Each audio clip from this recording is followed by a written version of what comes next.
Bem-vindo, bem-vinda a mais um podcast da Rede Energia, sua escola prática para o mercado. Eu sou a Nath, uma das cofundadoras da Rede, junto com a Fabiola e com a Rebeca, e hoje nós estamos com um convidado que já é da casa, convidado super especial, que é o Vitor Gomes, que é advogado na Reis Gomes, e já é nosso professor da casa, já fez podcast, já fez masterclass, já deu o curso avulso, tá super em casa. Mas, Vitor, ainda assim, se apresenta para o pessoal.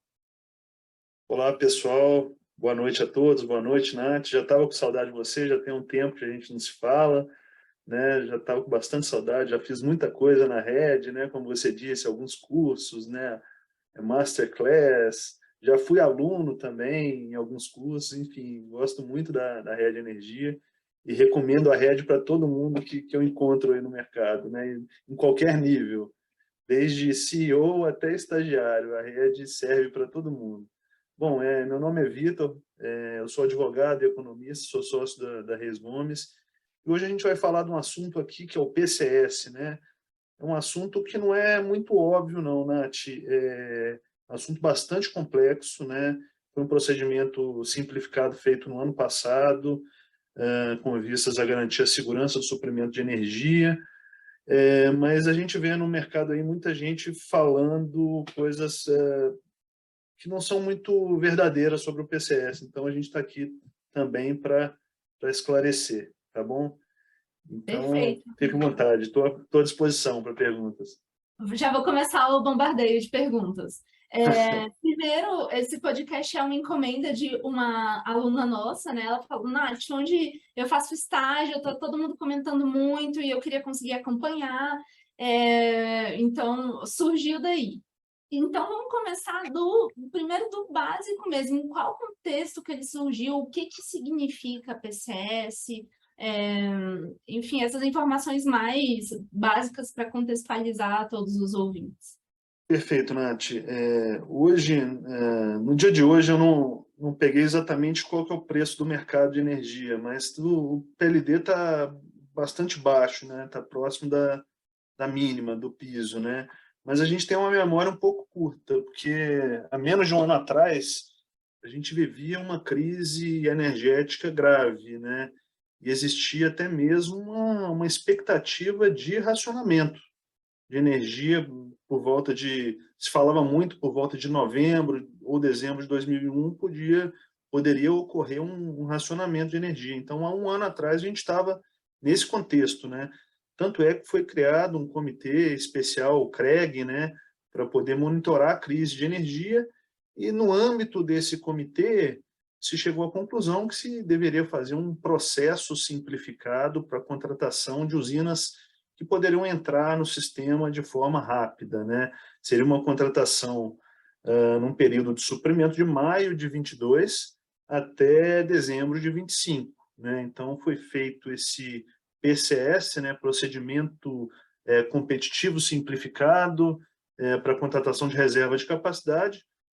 Ele foi lançado por meio de uma portaria do Ministério de setembro de 21, né, portaria 24, e o leilão já foi um mês depois, em outubro de 21, já foi o leilão, o procedimento simplificado, né, e as usinas com obrigação de entrega já em maio, né, pouco mais de 6 meses depois do leilão. Então, era só para quem tinha condições mesmo de construir, de entregar rápido, tinha que ser energia nova ou energia existente que não estava contratada, ou seja, só usinas que realmente poderiam agregar uma segurança sistêmica, né?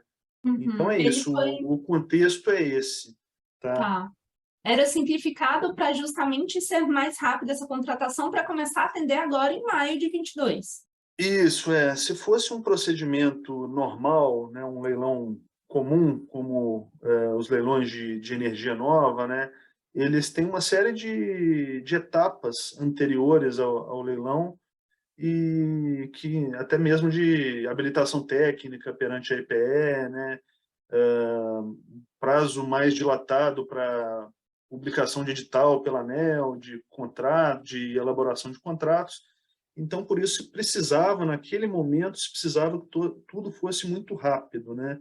existiu uma crise, o governo queria agregar energia nova ao sistema de forma rápida, instantânea, então por isso que se chama simplificado. Todos os processos do leilão simplificado, inclusive a própria portaria de 24 traz dispositivos em que não só as etapas de leilão, como pós-leilão também, depois do leilão, até a entrada em operação comercial, os órgãos reguladores, né, as instituições setoriais que estão relacionadas ao desenvolvimento do projeto, eles todas eram obrigadas a adotar procedimentos mais céleres dessas usinas. Estão obrigadas até hoje, né, a adotar procedimentos mais céleres. Entendi. Estão obrigadas até hoje porque ainda pode ter outro PCS? Ou não, por conta do procedimento do ano Não. passado que ainda precisa? Exato, exato. Porque essas usinas elas foram contratadas, né, lá em outubro, Uhum, e o prazo de operação é maio, mas algumas usinas entraram em operação, outras ainda não, uhum. e eu digo que os órgãos estão obrigados até hoje a adotar procedimentos céleres porque essas usinas ainda estão contratadas e então estão em vias de entrar em operação. Então, todos os órgãos têm que realmente tomar as providências para que essas usinas entrem de forma mais rápida possível no sistema para cumprir aquilo que foi acordado anteriormente. Perfeito. E aí, assim, tendo em vista esse prazo curto para elas entrarem em operação e sendo energia nova também, ou energia existente não contratada, né? Mas vamos falar da nova. Não é rápido construir uma usina, né, em tão pouco tempo. O Pois é. prazo dado foi factível? Acho que mais para frente a gente vai falar se os agentes conseguiram ou não cumprir o prazo, né? Mas assim, no nascedouro da proposta, era factível entrar?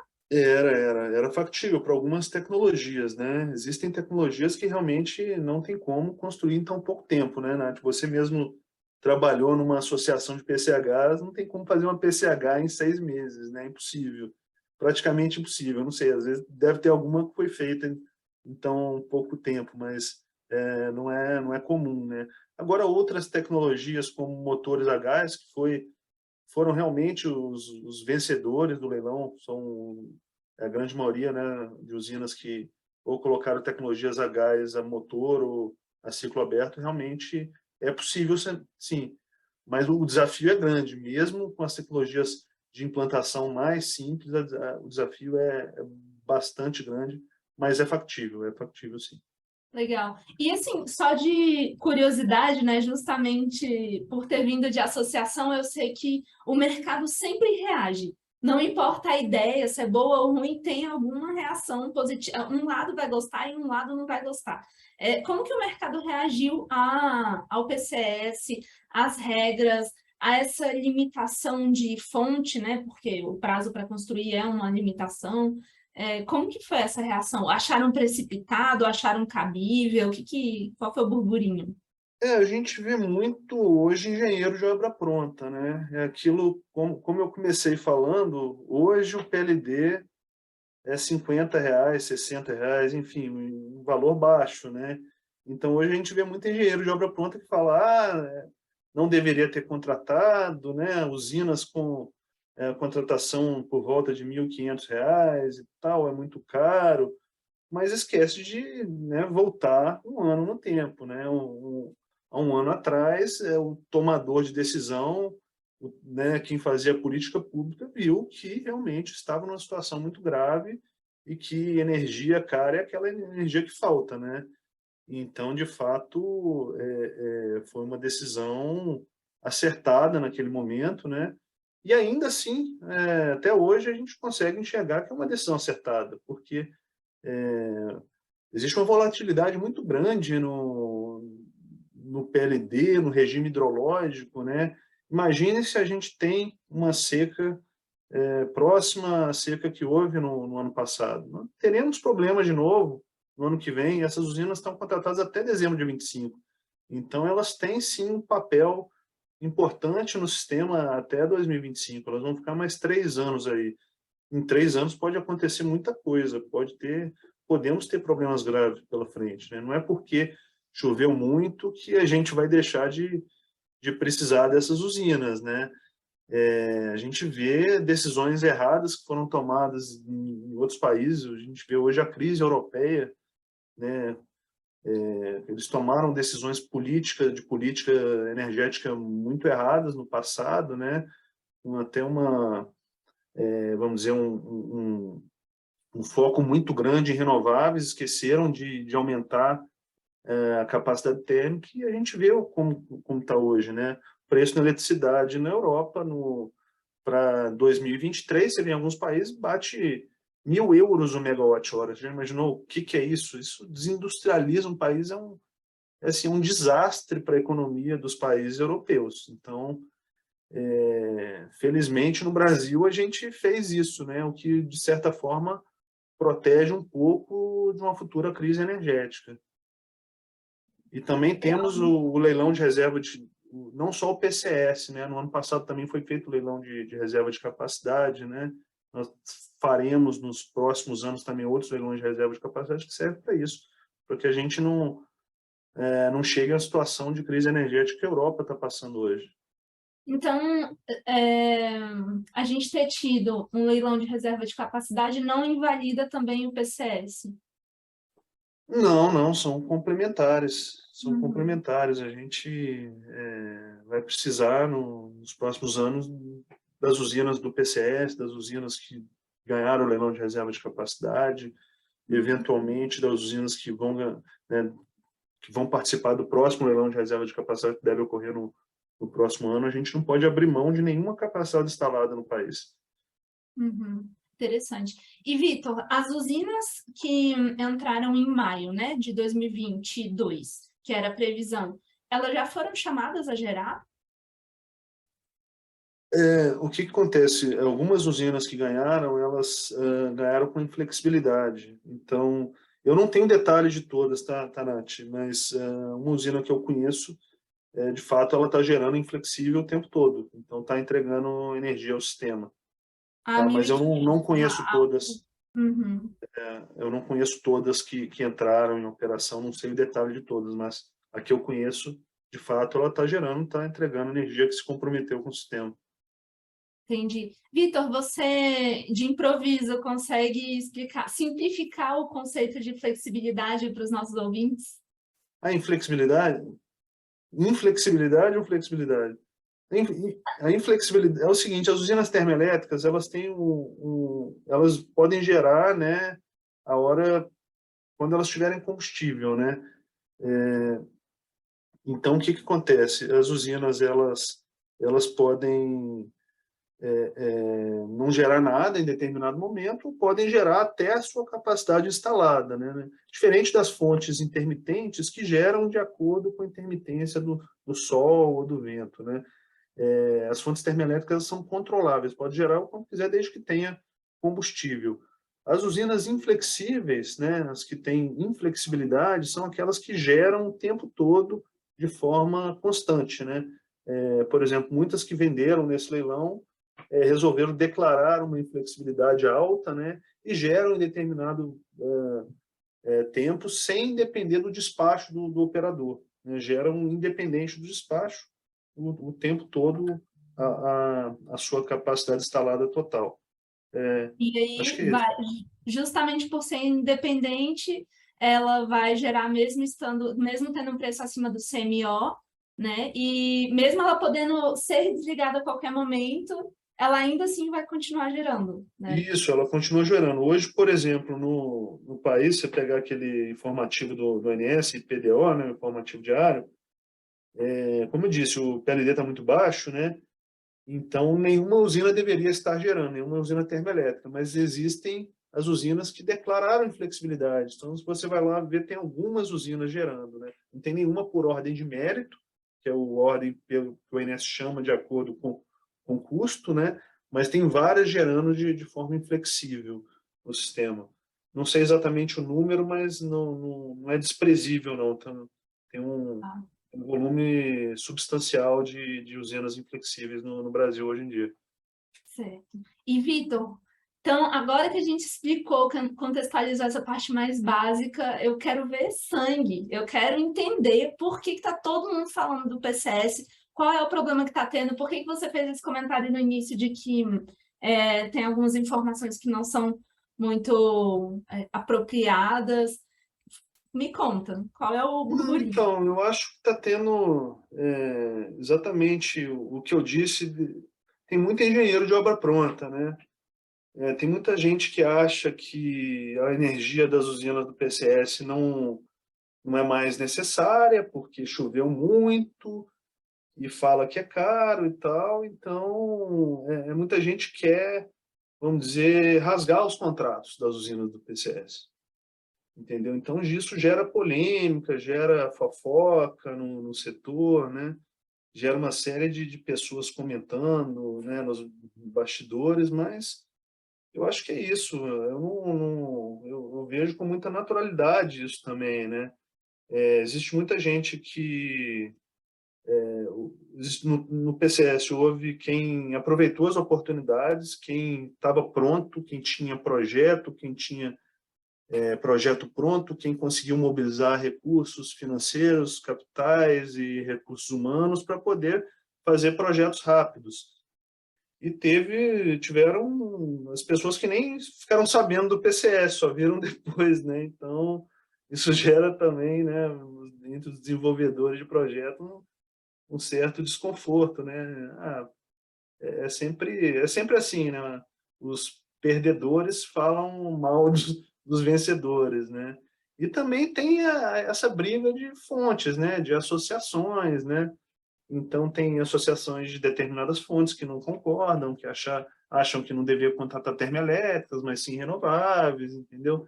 Então, acabam também, de certa forma, criticando o certame, né? Mas, nos últimos anos, no país, houve certame para todas as fontes, todo mundo conseguiu contribuir com a segurança, cada um com o seu papel, né? Então, eu vejo isso de forma muito natural, essas críticas, né? Particularmente, eu já emiti minha opinião aqui, eu acho que foi uma decisão acertada e acho que não se deve rasgar contratos, não. Senão, como que fica a imagem do país, né?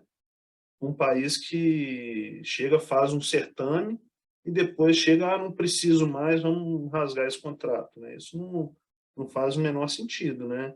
Se contratou mal, que eu acho que não contratou, fazer o quê? Cumpre até o final, né? Não tem o que fazer mais, entendeu? Então, houve outras contratações no setor muito piores. Não sei se você lembra, né? Isso tem muito tempo. Aquelas usinas, muitas usinas a óleo contratadas para gerar praticamente na base, né? Contratos totalmente não compatíveis com o que a usina proporciona ao sistema, né? E o país cumpriu os contratos, né? Foram contratados lá em 2005, 6, 7, 8, e o país cumpriu rigorosamente durante vários governos, né? Cumpriu esses contratos e aqui eu acho que tem que ser o mesmo, não dá para ser diferente, né? Tem que cumprir até o final. Aham. Vitor, explica para os ouvintes mais novos por que é tão importante essa questão de cumprir os contratos, que agora a gente começa a falar de segurança regulatória, né? E isso é uma das bandeiras que eu mais levantava na associação, a gente como todo no mercado, né? Não, se tal regra mudar agora, neste momento, você está trazendo insegurança regulatória para o mercado. Então, explica um pouco dessa importância, por que é importante que o investidor tenha essa percepção de segurança. Claro, claro, não, isso é muito importante, porque o que acontece? No setor elétrico como um todo, não só no segmento de geração, né, como transmissão, distribuição, é um setor muito intensivo em capital, né, e é um setor em que os investimentos têm um longo prazo de amortização. Então, os investimentos precisam, de certa forma, de uma estabilidade do fluxo de caixa, né? O investidor tem que ter uma estabilidade para poder conseguir financiar o empreendimento, ou até mesmo colocar o seu recurso próprio para poder fazer aquele investimento.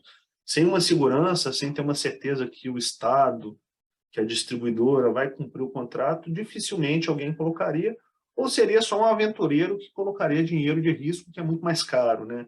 Então, cumprir o contrato, no fim das contas, faz a energia ficar mais barata, porque dá mais segurança, o investidor requer menos retorno, né? Logo, menos retorno, o preço da energia em que ele vende energia, em que ele se propõe a fazer o empreendimento, fica menor, né? Então, daí a importância não só para o setor elétrico, para todos os setores da economia, principalmente para os setores de infraestrutura. Isso é muito importante. Eu vi um gato passando aí atrás de você. Sim, acordou, deve estar com fome. Daqui a pouco ele começa a miar aqui super alto para abrir a porta. Ô, Tá Vitor, certo. tem isso, né? E também tem a questão de simplesmente disso ser básico para atrair e reter investidores, né? Que é algo super importante também para o desenvolvimento da infraestrutura, né? Legal. Exatamente. Legal. E uma das perguntas que eu recebi também é de qual é o impacto do PCS para os consumidores de energia. Tá? Assim, a gente já falou nas entrelinhas aqui, mas eu queria esmiuçar um pouco mais essa pergunta. Os consumidores, eles... é muito difícil fazer esse cálculo, porque a gente não sabe o que vai acontecer no futuro, né? Então, pode ser que seja mais caro, pode ser que seja mais barato para os consumidores. Difícil saber. Bastante difícil. Principalmente, Nath, não sei se vocês estão acompanhando o que está acontecendo nas últimas semanas na Europa, né? Com esse preço do gás natural nas alturas, né?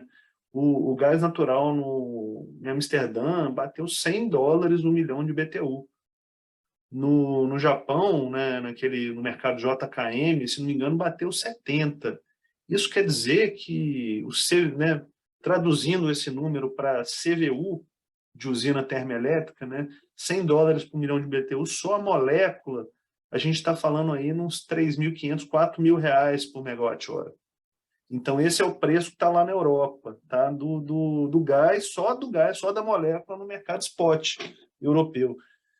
Então, a gente pensa, né? Será que é tão caro assim esse PCS? Entendeu? Eu acho que a gente só consegue saber, só consegue responder essa pergunta lá no final, lá em 2025, olhando para trás, ver o que aconteceu, se foi caro ou não, entendeu?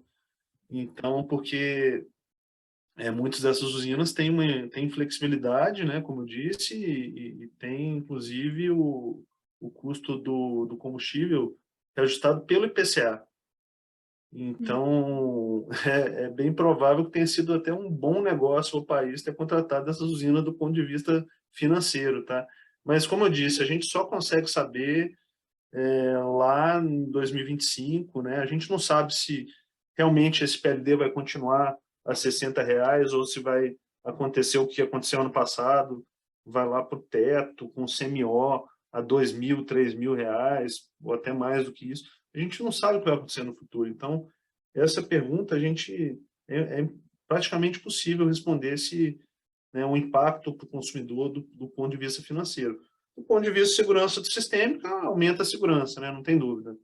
Uhum. Mas do ponto de vista financeiro, não tem como responder.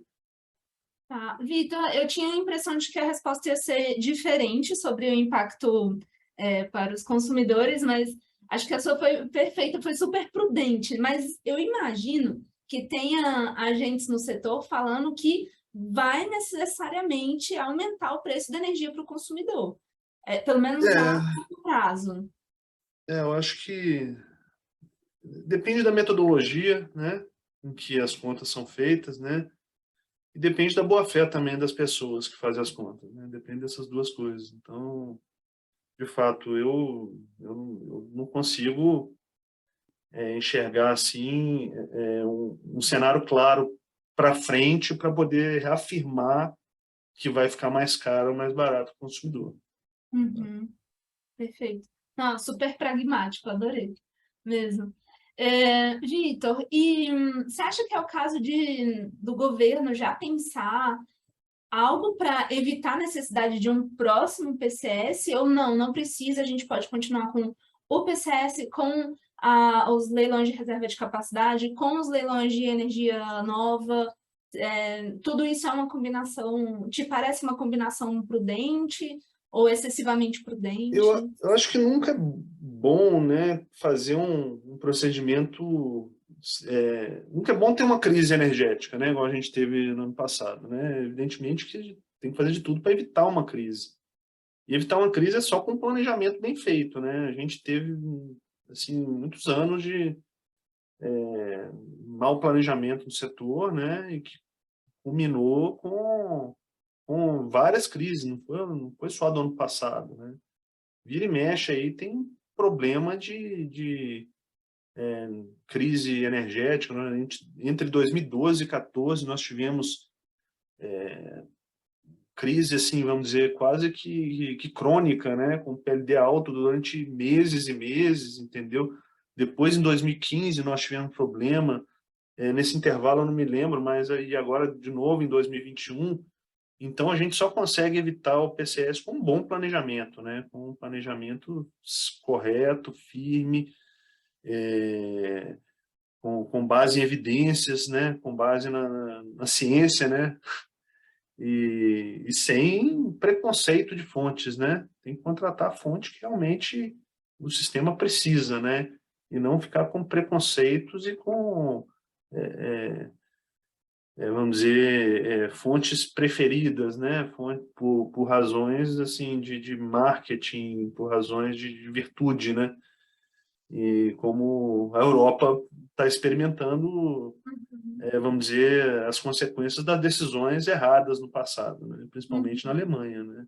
A Alemanha, eu vi um gráfico assustador. A produção industrial na Alemanha, no último mês, caiu 25%. Assim, isso é assustador por conta do preço da energia. O preço da energia está, no mercado spot, está nas alturas, mais de 1.000 euros o megawatt-hora. Isso Entendeu? Então, diretamente por conta da quantidade de intermitentes? também, se tivesse mais uma série de decisões erradas. Primeiro, desligar usinas nucleares, desligar usinas a carvão, entendeu? E ficaram só incentivando as intermitentes e, ao mesmo tempo, a política também de ficar muito dependente do gás russo, que subiu muito. Então, uma combinação de políticas erradas, né? Planejamento errado trouxe a situação que hoje a Alemanha está passando, né? Então, para a gente não precisar ter uma nova crise energética, né? Igual quase tivemos no ano passado, é só com bom planejamento, né? Só com Uhum. bom planejamento. Interessante, Vitor. E é um ponto que eu toco bastante, assim, com a galerinha, né? O pessoal que está entrando agora, todo mundo tem um deslumbre muito grande por energias renováveis. Eu falo, cara, para você trabalhar com energias renováveis, você tem que ir para uma empresa ali que tenha esse ativo, né? Possivelmente tem outras formas, mas você vai para alguém que tem esse ativo, e pode ser que a empresa tenha também fontes não renováveis, mas que são de extrema importância para o funcionamento do mercado. E, cara, você tem que gostar muito delas também, né? E vai ter que trabalhar Exatamente. com elas. Se você quer trabalhar com a eólica bonitinha, talvez você tenha que trabalhar com uma mais sujinha ali também. E é algo, não dá Sim, para ter... sim. Toda fonte tem seu atributo, né? A eólica é uma fonte muito importante porque é uma energia barata, né? Traz até um pouco né? Um portfólio bom de eólica é bom para o sistema, né? Claro que não é uma fonte despachável, mas é uma fonte boa, mas não traz a segurança que uma térmica traz. Solar tem seu lugar, também é uma fonte que está ficando cada vez mais barata, então o nível de geração solar no sistema é muito bem-vindo, sim, mas também não pode ser o que muita gente acha, né? Vamos botar 50% solar, não é possível. No sistema não comporta, né? Então tem seu equilíbrio, né? O país uma política energética séria tem que levar em conta esse equilíbrio entre as fontes, né? Uhum. E aí, no caso, o PCS e a contratação de reserva de capacidade vieram também em busca desse equilíbrio, né? Querendo ou não, Exatamente. partes por isso. Ah, adorei! Acho que é isso, então, né? Pessoal, se mais alguém tiver dúvida, entre em contato direto com o Vitor ou mandem pra gente. e que a gente dá um jeito de responder. Vitor, muito obrigada pela sua participação aqui no podcast mais uma vez, na Rede Energia. Você sabe que a gente está sempre de portas abertas e você é o primeiro convidado que a gente... Não, surgiu um tema, não, vamos ver se o Vitor sabe. E vai lá e você já é o Que é nosso isso. Obrigado, Nath. Eu que ativo. agradeço. Eu adoro sempre falar com você, com a Fabi, com a Beca. Né? São pessoas muito queridas para mim, que eu respeito muito, que eu admiro muito. Então, estou sempre à disposição para conversar sobre qualquer assunto do setor. Tá bom? Beleza. Aí, pessoal, quem está ouvindo a gente, tiver qualquer dúvida, quiser perguntar, já manda que a gente marca o podcast com o Vitor, tá? Vitor, muito obrigada e até a próxima também para os nossos ouvintes.